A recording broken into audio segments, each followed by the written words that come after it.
de haber sido crucificado. Y ahora que vamos a hablar acerca de la Reforma Protestante. A ver, mis queridos chicos. Ok, chicos, sigamos.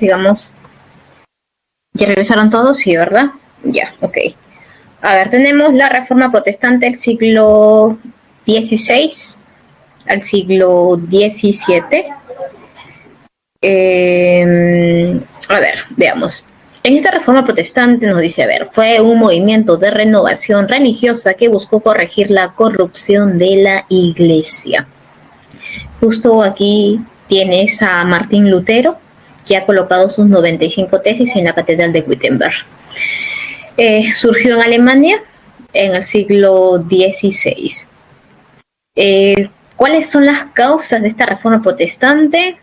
Tenemos la crítica humanista en Europa. Si bien este movimiento humanista apareció en Florencia en el siglo XIV, ¿okay? Esta difusión de sus argumentos se va a difundir gracias a la imprenta por toda Europa, y por lo tanto ellos se van a realizar toda una serie de preguntas, va a haber debates, va a haber críticas también en contra de la Iglesia Católica, cómo se porta la Iglesia Católica, cómo está llevando su vida esta Iglesia Católica, ¿ok? Hay una crítica, ¿no? Humanista en Europa, y a su vez también hay una confrontación entre la monarquía y la Iglesia. En realidad, si bien siempre ha habido una especie de alianza entre la Iglesia y la monarquía, en realidad estos temas son un poco difíciles de hablar porque dependiendo también los años, los periodos, el lugar, la posición de la Iglesia con la monarquía cambia, ¿no? Hay momentos en los cuales han llegado a un acuerdo, han llegado a alianzas, hay momentos en los cuales se están disputando por el poder, ¿ok? Pero aquí nosotros vamos a ver que la Iglesia es una institución que a lo largo de los años ha logrado sobrevivir y que ha sabido muy bien, pues, restablecerse, ¿no? Cambiar, ¿no? Imagínate, 2021 y la Iglesia Católica es una de las instituciones más poderosas en el mundo. Y por lo tanto, la Iglesia todavía, pues, vivía de sus rentas. Es decir, la Iglesia Católica es una gran señor feudal. Por si acaso, el hecho de que haya terminado ya la Edad Media, ¿ok? Eso no significa que, profesora, ya no hay ningún señor feudal, ya no hay ningún noble dueño de tierras. No, eso no quiere decir, ¿ok? ¿Hemos terminado la Edad Media? Claro que sí, pero vamos a ver, pues, que en el siglo XVI, siglo XVII todavía, pues, hay nobles que son dueños de un feudo, que hay campesinos que trabajan en su feudo. Y por lo tanto, esta iglesia recibe, pues, vive de sus rentas, cobra el diezmo, cobra la primicia, sigue cobrando por los cargos eclesiásticos, ¿ok? Y la monarquía, que cada vez está ganando poder, la monarquía dice, oye, ¿sabes qué? A mí esta iglesia me está quitando poder, ¿verdad? Si bien es una institución que controla ideológicamente a la población, pero me quita poder, por ejemplo, tierras, por ejemplo, las rentas, los tributos, ¿no? Es por eso que hay un enfrentamiento también. Y en esta confrontación entre la monarquía e iglesia hay una secularización de los bienes del clero. ¿Eso qué quiere decir? Que se le va a quitar, pues, al clero sus tierras, ¿ok? Y pasa, pues, para estos monarcas. Sigue habiendo una corrupción de la iglesia recontra corrupta. Por eso también dijo, Giovanni Boccaccio criticaba la corrupción del clero. Claro que sí, ¿no? ¿Sigue siendo corrupta? Claro que sí. Por eso el día de hoy la iglesia sigue siendo corrupta también, y es más, hemos visto muchas denuncias en la actualidad acerca del papel que tiene la iglesia cristiana. Con esto no quiero decir que está mal tu creencia, ¿ok? El hombre tiene siempre necesidad en creer en algo, ¿no? El hombre tiene, no sé, si yo creo en Dios, no está mal que tú creas en Dios, pero hay instituciones que se aprovechan de la creencia, de la fe que tú tienes.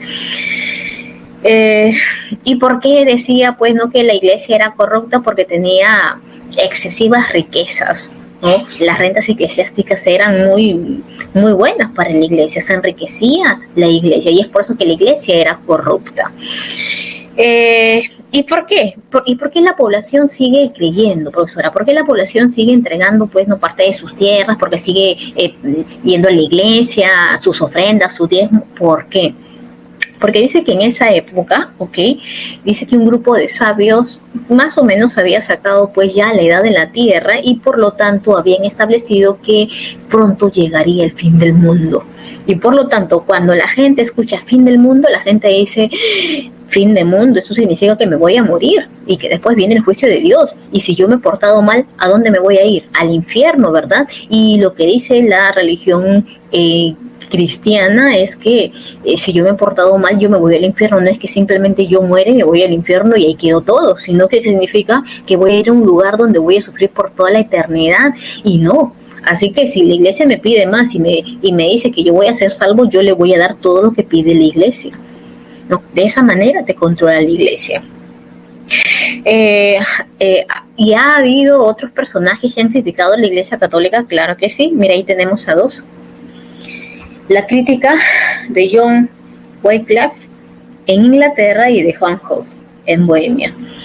¿Qué es lo que hicieron ellos? Criticaron la corrupción de la iglesia católica, los principios que no cumplen ellos y por lo tanto ¿a dónde los mandaron? A la hoguera, ¿no? Y es por eso que hay un gran temor frente a la iglesia, ¿no? La iglesia que de un momento a otro te habla pues no de amor, Dios, Jesús, ¿verdad? Pero a su vez también que la iglesia te manda a la Santa Inquisición y pobre de ti. Antecedentes, sismo de Occidente, el enfrentamiento, ¿verdad? De diferentes papas, ¿no? Por el poder de la iglesia. Ahora, ¿por qué se produce cuál fue lo detonante? ¿Por qué se produce esta reforma protestante? Y es más, ¿por qué el término de protestante? ¿No? ¿A quiénes se les dice protestantes? El término viene de protestar, es decir, los que vienen a protestar, ¿no? Ellos son los protestantes, ¿ok? Nos dice, lo detonante fue la generalización de la venta de las indulgencias, ¿ok? De la venta de las indulgencias. ¿Por quién? Por el Papa León X. Ahora, hay que diferenciar bien, ya, ¿ok? Entre la venta de las indulgencias que se hacía en la Edad Media y la venta de las indulgencias que se está realizando en este periodo. Cuando hablamos acerca de la venta de las indulgencias, en la Edad Media sí, pues era el perdón de tus pecados, ¿no? Tú pagabas y tú eras salvo y por lo tanto te ibas de frente al cielo, ¿verdad? Pero ahora, con respecto a esta venta de las indulgencias, viene a ser, por ejemplo, a ver, también no está explicado en tu separata y tú lo puedes revisar, pero con respecto a esta venta de las indulgencias es, mira, imagínate que yo, Vivian, ¿okay? Tengo a mi padre, que mi padre falleció y por lo tanto mi padre tiene ciertos pecados de por medio, ¿ok? Así que no puede ir a la presencia de Dios y por lo tanto mi padre se ha quedado como una especie de purgatorio, ¿ok? Pero en esa especie de purgatorio no solamente está mi padre, sino que están un montón de personas y por lo tanto la única persona que puede pedir a Dios para la salvación de esas almas y para que puedan presentarse a la presencia de Dios, ¿sabe quién es el único? Es el Papa. Pero como el Papa pues tiene muchas obligaciones y por lo tanto no puede orar por todo el mundo, es por eso que yo, Vivian, como su hija, yo quiero que mi papá esté bien, ¿no? Que se encuentre con Dios, que esté bien con Dios. Y por lo tanto yo voy a la iglesia y le digo, ya pues padrecito, por favor, ayúdeme, yo quiero que el alma de mi padre llegue puro y puro, santo, sin pecados. Y por lo tanto el padre me va a decir, ya Vivian, pero ¿sabes qué? Eso implica que vamos a tener que de repente realizar, no sé, una misa, 2 misas, 3 misas, ¿no? Y para realizar estas misas implica, pues, ¿no? Que vamos a tener que llamar al padre que vive de tal zona, o, en fin, ¿no? Y todo eso significa gasto de dinero, pues. Pero como yo, para mí, lo más importante es la salvación de mi padre, oye, no importa, yo pago lo que tú pides, pero yo necesito agilizar, ¿ok? Necesito que mi padre, yo necesito que ustedes oren por mi padre para que mi padre pueda salir de esa especie de purgatorio y llegar a la presencia de Dios, ¿ok? Y resulta que esta venta de las indulgencias se va a generalizar quienes se encargan de vender estas indulgencias vienen a ser los dominicos. ¿Quiénes son los dominicos? Son una orden religiosa que había obtenido del Papa el permiso. En Europa existen varias órdenes religiosas, claro, ¿no? Existen los franciscanos, los mercedarios, los agustinos, los dominicos, diversas órdenes religiosas, pero los que vendían estas indulgencias eran los dominicos. Cuando Lutero les reclama a ellos por la venta de las indulgencias, y además Lutero decía, no solamente venden las indulgencias, sino que venden absolutamente todo, ¿no? Lucran con la fe, lucran con la creencia de estos hombres, que por el hecho de que tú vayas de repente a ir a ver el cuerpo del tal santo, ¿no? Claro que es un esqueleto nada más, tú tenías que pagar por ello, te vendían de repente un amuleto que fue tocado por Jesús, en fin, ¿no? Tú tenías que pagar. Y él decía, pero eso está mal. Y él reclama a los dominicos, le dice, oye, ¿qué es lo que están haciendo? Y él dice, mira, ¿sabes qué? A mí no me reclames, ¿no? Porque yo tengo autorización del Papa, voy a reclamar al Papa. Y él dijo, seguro, el Papa no sabe lo que está pasando, no sabe. Así que yo le voy a avisar todo lo que está pasando aquí en Alemania. Así que Lutero dice pues que Lutero se va a sus cosas, se va a Roma, quiere conversar con el Papa, pero al llegar a la Roma dice que se decepcionó bastante de la iglesia. No, él decía, pero ¿cómo es posible? Mira, yo veo cardenales, yo veo al obispo, yo veo al mismo Papa en una perdición total, veo en sus banquetes, yo veo en sus orgías. ¿De qué estoy hablando yo? ¿Qué pasó? ¿Qué me voy a quejar con el Papa si el Papa permite todo ello y es más, forma parte de ello?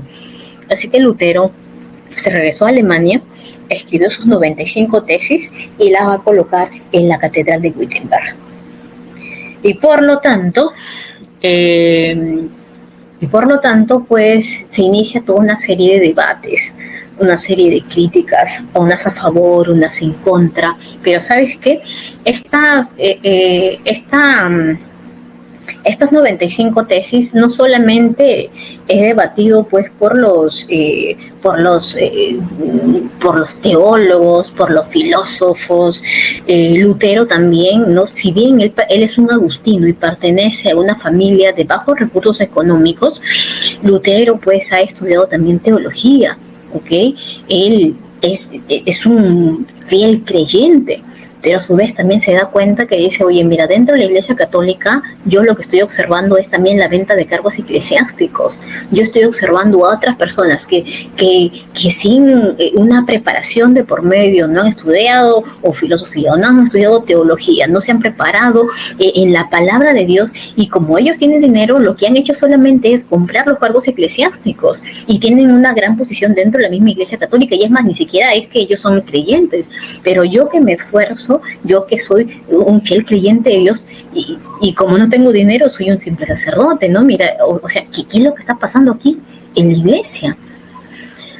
Así que escribe sus 95 tesis, hay todo un debate de por medio, el pueblo también quiere saber qué es lo que está pasando, ¿no? Los comerciantes también quieren saber qué es lo que está pasando, y por lo tanto los nobles, todos, no, toda la sociedad civil quiere saber qué es lo que está pasando, y por lo tanto, al leer los 95 tesis de Lutero, dicen, oye, esto parece interesante, ¿no? Mira, hay una crítica para la iglesia, y por lo tanto, empiezan pues a imprimirlo y a repartirlo a todo el mundo. Y resulta que esta 95 tesis llega a diferentes partes, y llega pues hasta Roma, llega hasta el Papa, y el Papa cuando lo ve dice, oye, ¿qué pasó aquí? Es una gran crítica a la iglesia, y por lo tanto esta crítica tiene que terminar. Además llaman a Lutero para que él pueda argumentar, ¿no?, todo lo que está escribiendo. Y es más, el Papa trata de solucionar ese problema, y es por eso que el Papa le dice a Lutero, retráctate. Y Lutero dijo, no me voy a retractar, lo siento, ¿no?, pero yo solamente me voy a retratar si usted, con Biblia en mano, me dice en qué capítulo, en qué versículo dice que uno tiene que pagar por la venta de las indulgencias. Y no lo hay, pues. Es por eso que el Papa, al no poder solucionar ese problema con Martín Lutero, y cada vez está haciendo más grande, ese problema no es que sea aplastado inmediatamente, sino que Martín Lutero está teniendo más apoyo. Es más, muchos están viendo con buenos ojos lo que está haciendo Martín Lutero, tiene una gran influencia sobre la población. Es más, muchos nobles también han volteado su interés, ¿no? De qué es lo que está pasando ahí con Martín Lutero. Todos están siguiendo qué es lo que hace Martín Lutero. La Iglesia, al no poder llegar a un acuerdo con Martín Lutero, dice: Martín Lutero, te excomulgamos. Sí, Martín Lutero, bueno, ¿qué voy a hacer? Pues, ¿no? La Iglesia no puede con Martín, y es por eso que la Iglesia le dice, pues, al rey de Alemania. En ese entonces es Carlos V. Por eso ahora, ¿Carlos V y Carlos I es la misma persona? Sí. Es la misma persona que gobierna dos reinos. Con el título de Carlos I es rey de España, y con el título de Carlos V es emperador de Alemania. ¿Ok? Y por lo tanto, el Papa le dice: oye, ¿sabes qué, Carlos? Soluciona tu problema con Lutero. Y es por eso que Carlos, que se encontraba en España, deja España para llegar a Alemania y tratar de llegar a un acuerdo con Martín Lutero. ¿Y quién se queda en España? Su esposa. ¿Cómo se llama su esposa? Es Isabel de Portugal. ¿Y por qué es importante Isabel de Portugal? Porque ella, cuando ella está gobernando España, justo llega pues Francisco Pizarro, y con ella Francisco Pizarro y la reina Isabel de Portugal es con ellos, ¿no? Que se firma la capitulación de Toledo, ¿no? Que viene a ser el permiso, que viene a ser la autorización para que invadan el Tahuantinsuyo. Carlos V llega a Alemania, trata de llegar a un acuerdo con Lutero, y no llegan a ningún acuerdo. Es más, Lutero es un hombre muy inteligente. Lutero decía: yo necesito tener apoyo de gente con mucho poder en Alemania, y lo va a lograr, ¿no? Va a tener apoyo de los nobles alemanes. ¿Por qué?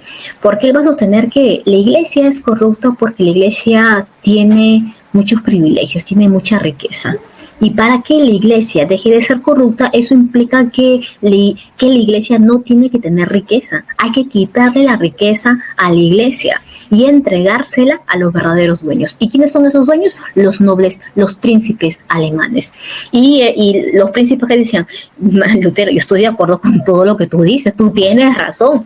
Para que la Iglesia nuevamente para que deje de ser corrupta, hay que quitarle las riquezas. Y es por eso que estos nobles están apoyando. Pero ¿sabes qué? En esta confesión de Augsburgo, Martín Lutero no se presenta, manda un representante, y es ahí donde este representante le muestra pues ese documento donde sostiene que, ¿no?, cuáles son los planteamientos de esta nueva iglesia protestante. Y es ahí donde se da la ruptura con la iglesia católica. Estos enfrentamientos, no solamente verbales o debates, pasan a guerras, ¿ok? Enfrentamientos físicos, es decir, se produce la guerra entre protestantes y católicos. Y en este enfrentamiento, ¿quién gana? Carlos V logra ganar, pero ¿sabes qué? Carlos V es el hombre más poderoso del mundo, pero a su vez también tiene problemas por todos lados. Tiene problemas, por ejemplo, con el rey de Francia. Tiene problemas, por ejemplo, la invasión de los musulmanes. Dentro del mismo Alemania tiene problemas con esta reforma de Lutero, ¿verdad? Y es por eso que Carlos, para solucionar este problema y no tener que estar enfrentándose pues a los nobles alemanes, él sostiene que en la paz de Augsburgo, ¿no?, se establezca la paz, ¿ok? Valga la redundancia, ¿no? La paz religiosa. ¿Eso qué quiere decir? Que a partir de ahora cada noble, cada príncipe va a elegir a qué religión quiere pertenecer, si es a la católica o a la protestante. Pero una vez que se solucione ese problema, ¿ok?, Carlos V ya no va a querer gobernar Alemania y por lo tanto va a renunciar al cargo de emperador de Alemania y se lo va a entregar a su hermano. Y es por eso que a partir de ese momento solamente se queda como rey Carlos I, ¿no?, rey de España. Ahora, ¿cuáles son las propuestas de Lutero? ¿No? Aquí está, mira. La obra de Lutero viene a ser las 95 tesis contra las indulgencias. El fundamento más importante viene a ser la fe.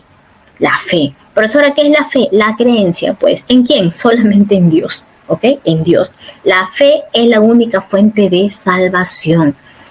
Si tú crees, serás salvo.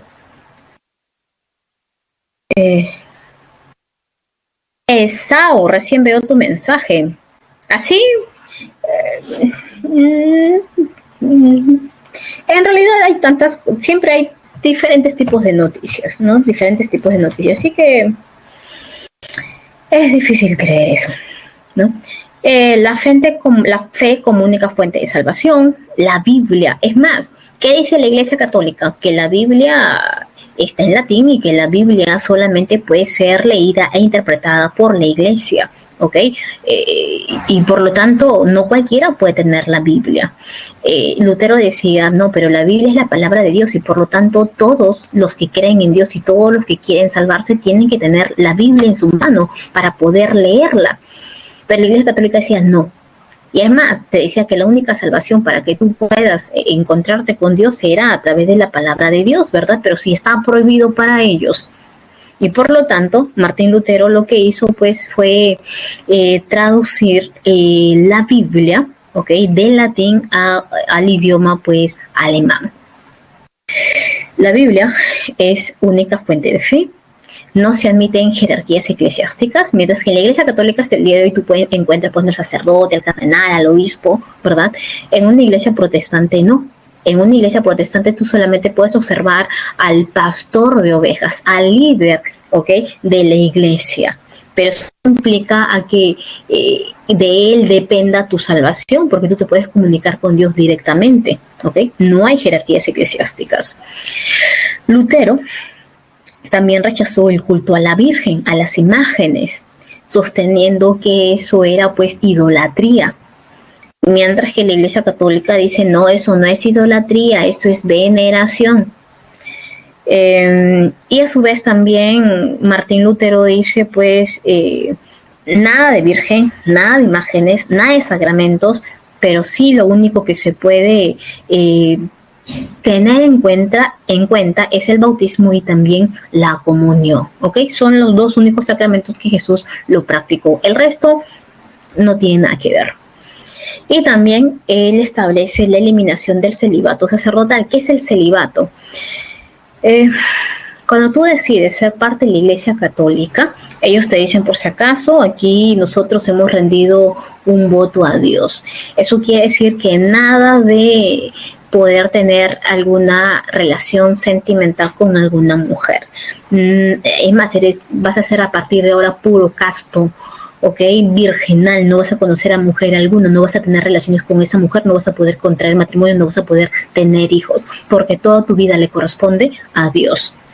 Pero Lutero dice, bueno, no, yo no puedo cumplir ello, ¿ok? Yo no creo que todos los hombres tengan que... El hecho de que tú te quieres acercar a Dios no implica a que tú dejes de tener una familia. De repente Jesús lo hizo porque Él es el Hijo de Dios, pero nosotros no. Y es por eso que Él elimina ese celibato sacerdotal. Ok, a ver. Esa es la propuesta de Lutero en Alemania. Ok, mira, aquí está Calvino. Él es Juan Calvino, que nació en Francia. No, profesora, pero acá dice Ginebra, Suiza. Lo que pasa es que Calvino... en realidad Calvino es, si tú te das cuenta, ¿no? Los fundamentos del calvinismo es semejantes a la propuesta de Lutero, ¿ok? Y Calvino decía pues que y es más, él conversó con el rey de Francia para tratar de crear una religión protestante en Francia, y de esa manera quien iba a ganar no era el rey, ¿no? Porque ahora todos estos pagos que se le hace a la Iglesia Católica ya no se le iba a entregar a la Iglesia, sino que iban a pasar a manos del monarca. Pero el monarca no estaba tan de acuerdo porque decía, pero toda Francia es católica, es imposible, así que no lo aceptó, y es por eso que Calvino se fue a Ginebra, y es ahí donde sí pudo establecer todo lo que él tenía en mente. Calvino es un abogado, ¿ok? Calvino eh, eh, va a poner en práctica todas las propuestas de Lutero. Su obra viene a ser la institución de la religión cristiana. Aquí sí cambia algo, ¿ya? Mientras que Lutero propone como medio de salvación la fe, ¿no? Yo creo en Dios, yo soy salvo. Pero en cambio aquí Calvino establece la predestinación divina. ¿Eso qué quiere decir? Que tú ya estás predestinado. Desde que tú ya estabas en el vientre de tu madre, antes de que tú nacieras, tú ya estabas predestinado y por lo tanto ya Dios sabe si tú te vas a salvar o no te vas a salvar, ¿no? Ya hay un número, ¿no? que implica quiénes son salvados y quiénes se van pues se van al infierno. Así que tú no puedes cambiar ello. Lo que tienes que hacer es llevar una vida recta ante Dios. Él también está en contra de la negación de la jerarquía eclesiástica. Él también dice solamente vamos a admitir 2 sacramentos, el bautismo y la Eucaristía, y todos tienen que leer la Biblia. Juan Calvino, es más, hay muchos burgueses que están a favor de esta religión calvinista. ¿Por qué? Porque él fomenta la acumulación del capital, ¿no? ¿Qué quiere decir eso? Por ejemplo, él en Suiza va a establecer una ciudad recta, una sociedad dejando de lado pues dejando de lado todo lo que el mundo te ofrece, es decir, dejar de lado la bebida, dejar de lado los juegos de azar, vivir una vida simple, ¿ok? Pero siempre temerosos a Dios. Es más, hay una manera de cómo se tiene que vestir también la mujer y por lo tanto Calvino sostiene que si bien tú eres imagen y semejanza de Dios, pero tú de repente dices, pero yo soy pobre, Dios ha querido que yo sea pobre, y Calvino te va a decir, no, Dios no quiso que tú seas pobre. Dios te ha dado todas las habilidades para que tú puedas hacer dinero. Lo que tienes que hacer es ahorrar. Y una vez que ahorres vas a juntar capital y con este capital tú vas a poder invertir. Y por lo tanto, ¿no? A muchos de estos burgueses les decía, oye, me parece interesante la propuesta de Calvino, y es por eso que muchos burgueses van a formar parte de esta religión calvinista. Es más, así como la Iglesia Católica tiene su Santa Inquisición, los calvinistas también. ¿No? Estás en contra, no respetas las enseñanzas de Calvino y por lo tanto, pobre de ti también, hasta te pueden quemar en la hoguera. Ese es Calvino. Este hombre que está por aquí en un costado viene a ser Enrique VIII. Enrique VIII pertenece a la dinastía Tudor, ¿ok? Y este es el personaje que va a romper relaciones con la Iglesia Católica. Él está casado, él es rey de Inglaterra. Él está casado con Catalina de Aragón, que viene a ser pues la princesa de Aragón, que viene a ser familiar de Carlos V, el rey más poderoso del mundo. Pero resulta que él, al contraer matrimonio con Catalina de Aragón, cada vez que Catalina salía embarazada, ella perdía a los bebés. La única hija que pudo tener es pues María, que más adelante va a llegar al poder y que va a ser bautizada como María la Sanguinaria, ¿ok? Pero él tiene relaciones con España por el casamiento con su esposa, pero siempre pues España, ¿no? Muchos personajes nobles de la monarquía española están en Inglaterra, ¿no? Observando qué es lo que hacen, qué es lo que no hacen, ¿verdad? Es por eso que él, a su vez, quiere cortar con España y se enamora por ahí de una joven llamada, pues, Ana Bolena, que se dice, pues, que era una de las mujeres una de las mujeres que pertenecía pues a la corte de la reina, y por lo tanto se enamora, se quiere casar con Ana Bolena, y es por eso que él manda una carta al Papa pidiéndole que por favor lo divorcie de Catalina de Aragón. Y el Papa dijo, no, si yo los divorcio me voy a ganar problemas con el rey más poderoso del mundo, que es Carlos. Así que le devuelve la carta y le dice: lo que Dios ha unido no lo separa hombre alguno. Pero ¿sabes qué es lo que hizo Carlos? Dijo: ¿sabes qué? Yo, Papa, yo, Iglesia, que siempre te he protegido, que cuando Lutero se levantó contra tu persona, yo me levanté también para apoyarte, y ahora que te pido un simple divorcio, no lo quieres hacer.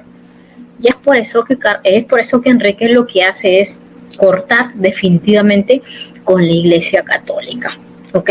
Se divorcia, ¿no? Se divorcia, y por lo tanto él crea la Iglesia Anglicana. A través del Acta de Supremacía en 1534 se reconoce a Enrique VIII como jefe de la Iglesia Nacional Inglesa. A partir de ese momento, toda la iglesia católica que se encontraba en Inglaterra, a esta iglesia se le va a expropiar sus bienes.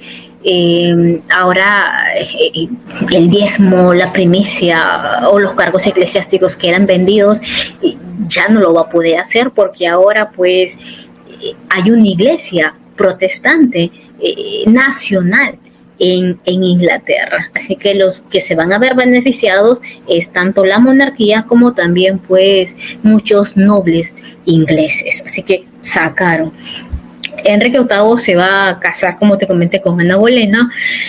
A Ana Bolena la va a acusar pues de adúltera y la va a mandar a matar, y van a ser su hijita, que más adelante, cuando crezca, también va a llegar al poder. Ella es Isabel, ¿no? La reina Isabel, más conocida como Isabel, la reina virgen. Manda a matar a su esposa, se casa otra vez, logra tener un hijo, pero este hijo le nació enfermizo y por lo tanto más adelante se va a morir, ¿no? Pero ya después les hablo, ¿no?, de acerca de los hijos de Enrique VIII, ¿no?, cuando ya les hablé acerca de la dinastía Tudor.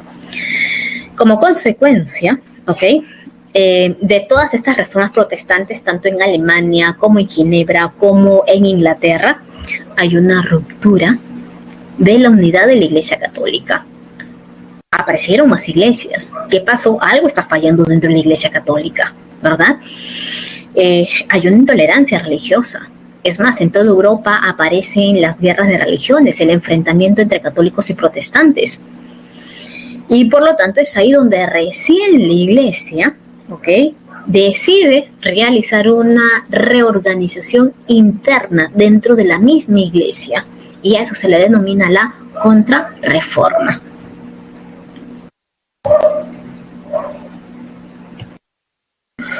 La Contrarreforma, siglo XVI, nos dice: es un movimiento de autocorrección y renovación de la Iglesia Católica para detener el avance del protestantismo.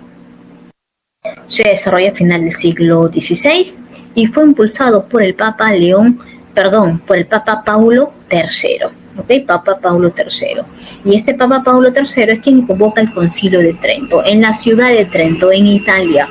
Un concilio viene a ser la reunión, pues, de todos estos de las más altas autoridades eclesiásticas.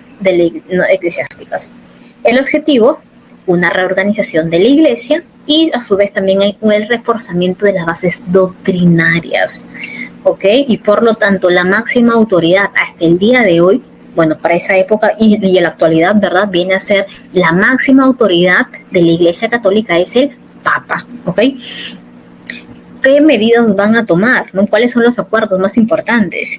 Y es más, mira, si te das cuenta, este Concilio de Trento no solamente es la reunión de un día, sino estamos hablando desde el año 45 hasta el año 63. Constantemente ha habido debates dentro de la misma Iglesia Católica, acuerdos, medidas, y por lo tanto ellos van a sostener que para evitar que la gente se desvíe de la verdadera fe, se tiene que realizar una enumeración de los libros prohibidos. ¿Qué libros están prohibidos para los cristianos? ¿Tú crees que la Iglesia Católica esté de acuerdo en que tú leas las 95 tesis de Lutero? ¿Tú crees que te diga, oye, ¿sabes qué? Sí, sí, lee las 95 tesis. Oye, ¿sabes qué? Sí, está bien que leas el libro de Juan Calvino. No, esos libros están prohibidos. ¿Tú crees que la iglesia te va a decir, oye, ¿sabes qué? Te recomiendo a que leas el de Cameron de Boccaccio? Tampoco, ¿verdad? Así que todos estos libros están prohibidos, nadie lo puede leer, porque esta lectura es perturbadora. Esta lectura hace que este hombre se desvíe de la palabra de Dios y por lo tanto cause en este hombre preguntas y por ahí se meta el demonio, etcétera. ¿Ok? Hay una serie de libros que están prohibidos porque atentan contra la fe. Hay una reafirmación de los 7 sacramentos, ¿ok? Se tienen que cumplir los 7 sacramentos, el culto, las imágenes a la Virgen y también a los santos, ¿no? La iglesia te dice, por si acaso, ese culto a las imágenes, a la imagen de Jesús, de María, en fin, a los santos, a la Virgen, eso no es adoración, no se está adorando, no se le está idolatrando, no son ídolos, sino que se le está venerando, se les está reconociendo, ¿ok? Y a su vez también nuevamente se va a reimplantar, ¿ok?, el Tribunal del Santo Oficio de la Inquisición para juzgar y castigar a todos los herejes. Ejemplo, España, que es recontra católica, España es recontra católica, mientras que tú puedes hablar de Francia, Alemania, Inglaterra, ¿no? El reino o la monarquía francesa, la monarquía tal, en España es la monarquía católica española, tal cual, monarquía católica española. Monarquía francesa, no dice monarquía católica francesa, no, monarquía francesa, monarquía inglesa, monarquía alemana. Pero en cambio, en España son recontra creyentes, ¿ok? Y por lo tanto, pues, imagínate que todos nosotros somos españoles, ¿ok? Y por lo tanto, la única religión que nosotros tenemos que obedecer es la cristiana. Pero ¿qué pasa si de repente por ahí yo he leído las obras de Lutero y yo me he puesto a pensar, y es más, yo estoy de acuerdo con las propuestas de Lutero? Y por lo tanto, yo ya no quiero ir a una iglesia católica, quiero ir a una iglesia protestante. ¿Qué pasa si a mí me descubren que que tengo el libro de Lutero o todo ello? A mí me pueden acusar de hereje por no seguir la verdadera fe y por lo tanto me voy a la Santa Inquisición. También se va a fundar la Compañía de Jesús, más conocida como la Orden Religiosa de los Jesuitas. Esta orden religiosa no es igual que las otras órdenes religiosas. En esta orden religiosa tú, para que puedas formar parte, tenías que ser pues un intelectual, ¿ok? Un hombre con lectura, con conocimientos de por medio. Y a su vez también ellos le declaran obediencia directa al Papa, no al monarca, no a los monarcas, sino al Papa. Si el monarca te ordena algo, tú dices, lo siento, su majestad, pero yo recibo órdenes del Papa. Usted conversa con el Papa me dice y yo obedezco, ¿ok? Es por eso que esta orden religiosa se va a ganar un gran problema. Y es por eso que más adelante van a expulsar a los jesuitas de España y también de otros reinos de Europa. Y una de las características principales viene a ser la labor educativa. En Europa, y tú sabes que aquí en España y por ende pues aquí en el Perú.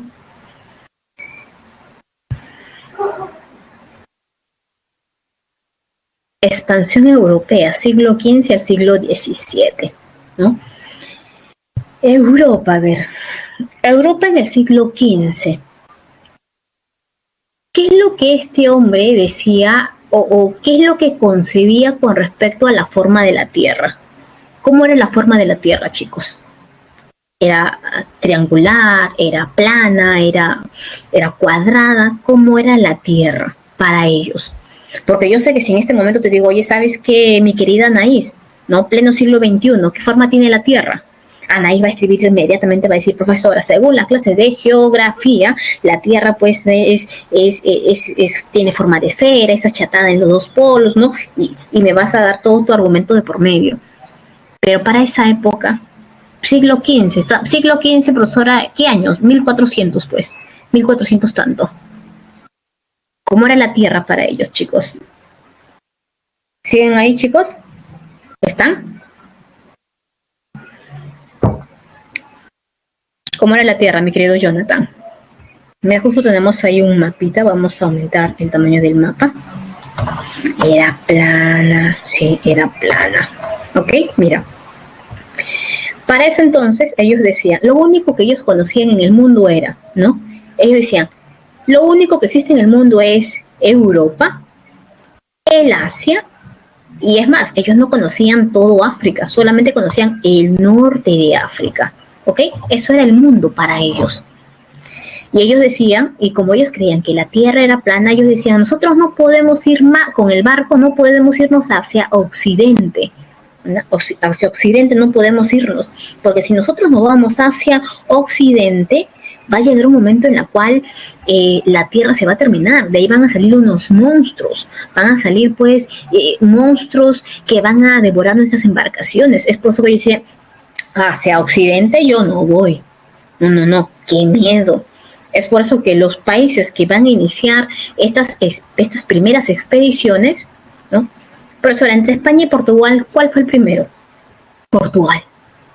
España lo va a hacer, pero después de la reconquista española, ¿ya? Pero el primero viene a ser Portugal. Y es por eso que Portugal inicia sus expediciones. Pero ¿sabes qué? Profesora, ¿y por qué? ¿No? O sea, ¿por qué tanto viaje? ¿No? ¿Por qué? ¿Por qué se inician las expediciones? Lo que pasa es que, mira, ¿te acuerdas de la caída de Constantinopla? ¿Verdad? Tú, italiano, llegabas hasta la península de los Balcanes, seguías ruta marítima y después te comunicabas con los árabes y llegabas a la ruta de la seda, ¿verdad? China, o a la ruta de las especies, pero ¿por dónde tenías que cruzar? Por el Mediterráneo, por aquí, ¿ok? Pero recuerda que Constantinopla cayó. ¿En manos de quién? Del Imperio Turco Otomano. Y por lo tanto esta ruta está monopolizada, ¿ok? Italiano, si tú quieres pasar por aquí, me vas a tener que pagar un alto impuesto. Y sí, lo van a hacer, ¿ya? Pero es muy caro, imagínate, o sea, antes de por sí era caro, pero ahora imagínate que van a monopolizar esas rutas, van a ser mucho más caros. Profesor, entonces ya no quiero nada de Asia, ¿no? Lo que pasa es que estos productos que se encuentran en el Asia son productos muy demandados, así estén súper archicaros, la gente en Europa lo necesita, lo quiere. Así que hay una alta demanda. Pero yo ya no puedo utilizar esta ruta, pues esta ruta es muy cara y es por eso que España y Portugal van a iniciar los viajes de exploración. Claro que te dije que entre España y Portugal quien inicia viene a ser Portugal. ¿Y Portugal qué dice? Hacia Occidente no, mi barco se hunde, ¿verdad? Los monstruos. Entonces Portugal va a iniciar por aquí. Vámonos hacia el sur, ¿ok? Cerquita del continente africano, cerquita.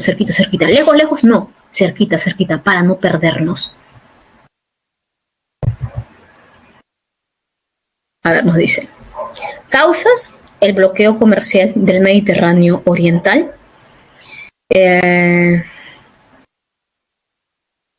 búsqueda de nuevas rutas hacia Oriente, hacia el Asia, beneficio ibérico, geográfico y político, ¿no? Acá estas monarquías están de acuerdo, ¿verdad?, con la expansión, con la búsqueda de nuevos territorios. Son puntos estratégicos para iniciar los viajes y también conocimientos e inventos, nuevos conocimientos e inventos, ¿no? Por ejemplo, el astrolabio es como una brújula, pero que funciona en alta mar, la brújula para poder ubicarnos, ¿verdad? Las carabelas son embarcaciones mucho más pequeñas y mucho más veloces, a diferencia de del nao, por ejemplo. Empezamos con las portuguesas, mira.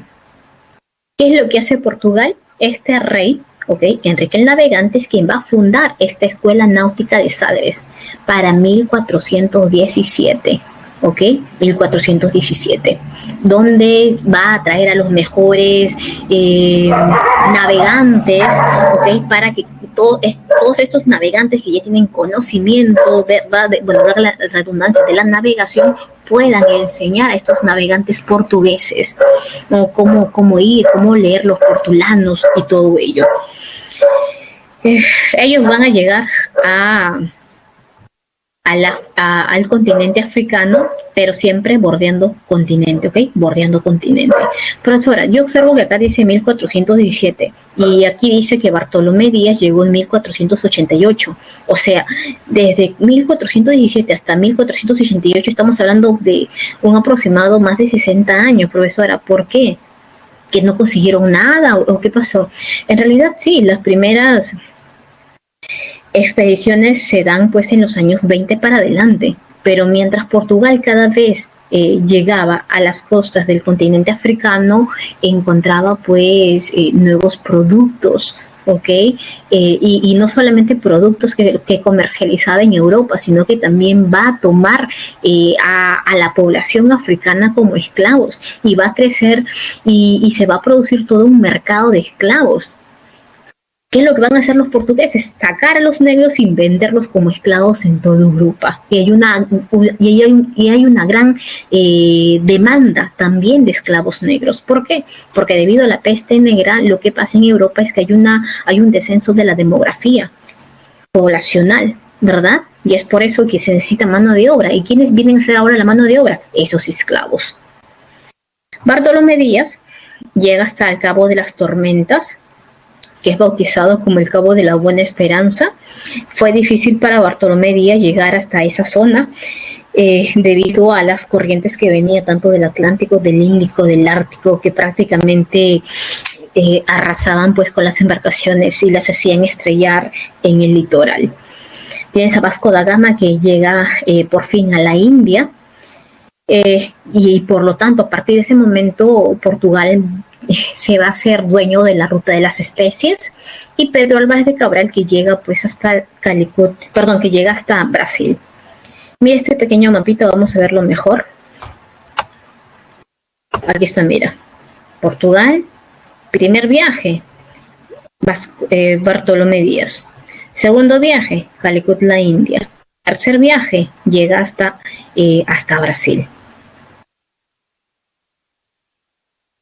Aquí están las principales colonias en América, África y el Asia, ¿ok?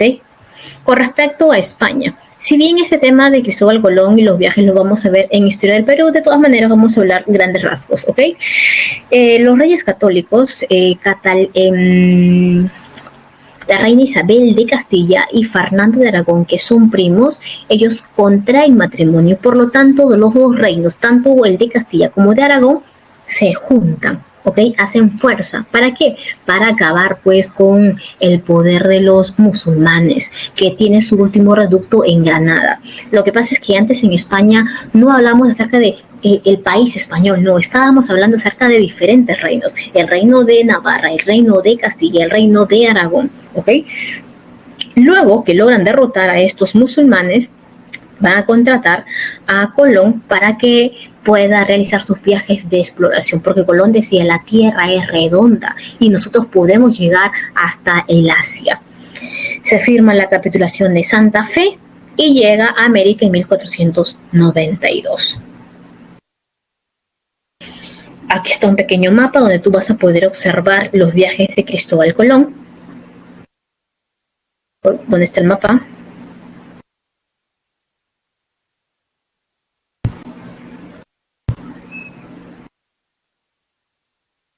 A ver, vamos a esperar a que cargue. Ahí está, mira, ¿no? El mapa, los viajes de Cristóbal Colón, las principales colonias también en América, en África, en el Asia. La primera circunnavegación viene a ser liderado por Hernando de Magallanes, que va a lograr dar la vuelta al mundo. Pero sabes que en medio del viaje muere Magallanes, y quien culmina viene a ser Juan Sebastián Elcano. Ahora, profesora, ¿y ese mapita que está aquí, qué pasa? Lo que pasa es que los dos grandes imperios es España y Portugal, y por lo tanto se van a dividir el mundo, ¿ok?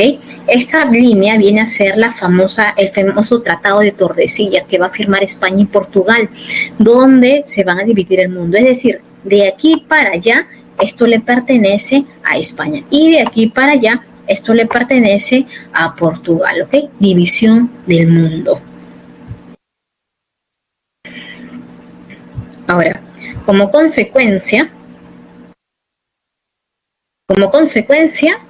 ahora, por si acaso, antes la ruta más importante era pues el mar Mediterráneo, ¿verdad? Del mar Mediterráneo tú llegabas hasta en la península arábiga, de la arábiga tú te conectabas con los musulmanes que te llevaban, ok, esa ruta ya no, ya desapareció, ok. Ahora la ruta comercial viene a ser el Atlántico. Y también se inicia el mercantilismo, acumulación de metales preciosos.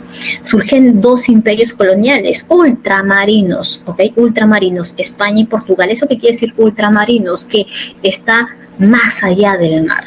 O sea, no solamente es España y Portugal, sino, no solamente pues son territorios que están dentro de Europa, sino que lejos del mar. ¿Okay? Tenemos una burguesía comercial que se está consolidando. La burguesía también le interesa mucho estas nuevas rutas comerciales, ¿no? Hay que realizar el comercio activo.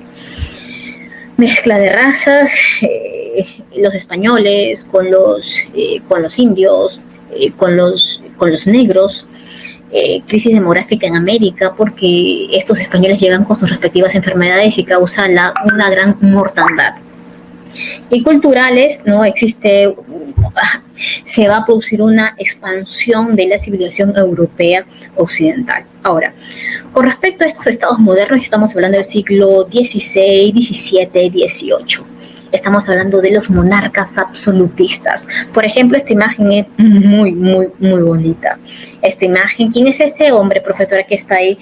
Te comento, mira, este viene a ser Luis XIV. Luis XIV decía, el Estado soy yo, nada se mueve en Francia si no lo ordeno yo soy el Estado, ¿ok? Yo soy el Rey Sol, porque alrededor mío giran los planetas, alrededor mío giran los nobles, alrededor mío giran todos. Estos monarcas absolutistas, ¿ok? Figura máxima, por ejemplo, en Francia tenemos a Luis XIV, en España tenemos, por ejemplo, a Carlos I o Carlos V, tenemos también a Felipe II, su hijo, ¿ok? ¿Cuáles son las características principales de estos monarcas absolutistas? Yo gobierno no porque yo quiera, no es porque yo heredé la corona de mi padre, no es por eso. Yo gobierno porque Dios quiere que yo gobierne. Y esto se le conoce como el providencialismo, ¿ok? ¿Qué es el centralismo? El centralismo,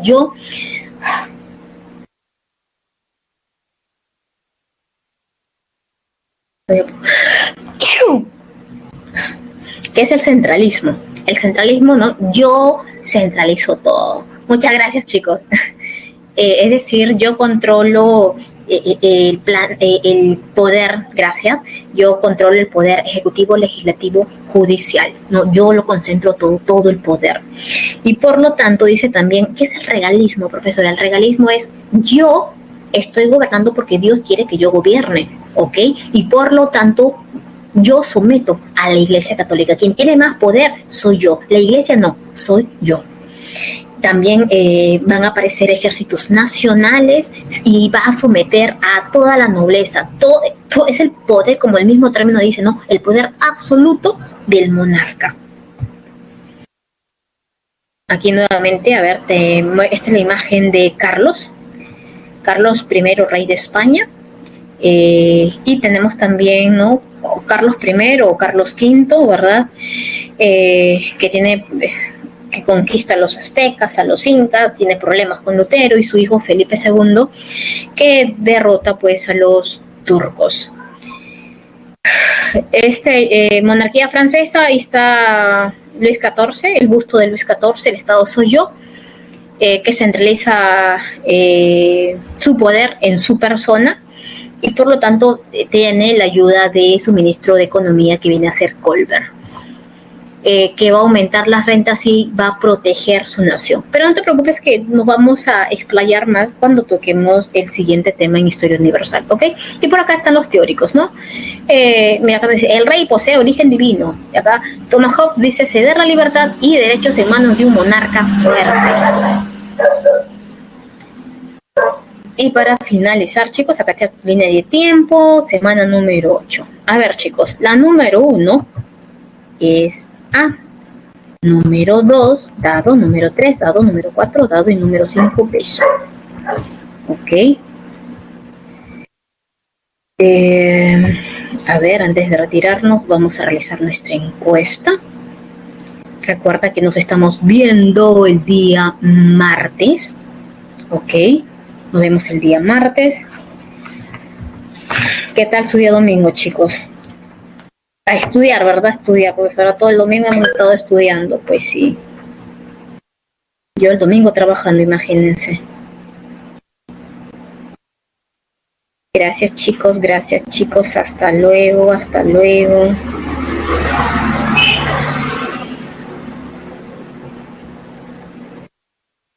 Ok, ahí tengo ya prácticamente terminamos. Ya terminamos la clase, chicos, pueden retirarse los que ya han marcado su encuesta. Nos vemos las próximas semanas. Abrazos a todos, cuídense, que la segunda ola está bravo, así que hay que evitar todo tipo de contacto con, con lo que pasa fuera de tu casa. Ok, besos y abrazos, chicos.